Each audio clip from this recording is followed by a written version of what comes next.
kwa sababu moja ya changamoto kubwa ambayo tumeiona ni kwamba vijana wengi tumekuwa tukipuuza masuala yanayohusu fursa, na wengine tukijipa majawabu hata bila kufuatilia.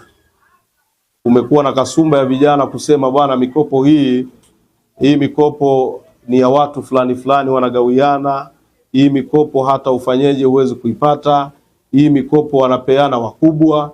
Lakini kupitia ziara hii na operation hii ambayo tumeifanya, sisi ni mashuhuda kwamba tumeshuhudia vijana mbalimbali ambao walichangamkia fursa wakieleza mafanikio mbalimbali walioyapata kwenye mikopo hii ambayo walichukua halmashauri na namna ambavyo imechangia kubadilisha maisha yao.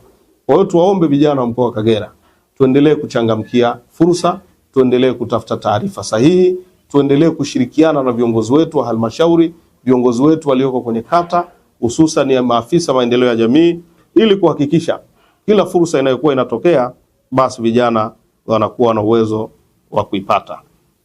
Lakini pia nyongeza ya hilo, tuendelee kuwaomba maafisa wetu wa halmashauri, ofisi zote za halmashauri, kuendelea kuboresha mifumo ya utoaji elimu kwa vijana kwenye masuala yanayohusu fursa na mikopo.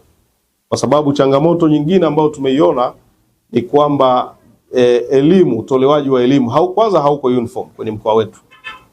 Kila wilaya unakuta kila halmashauri ina namna yake ya kuyafikia makundi ya vijana na kuyaelimisha.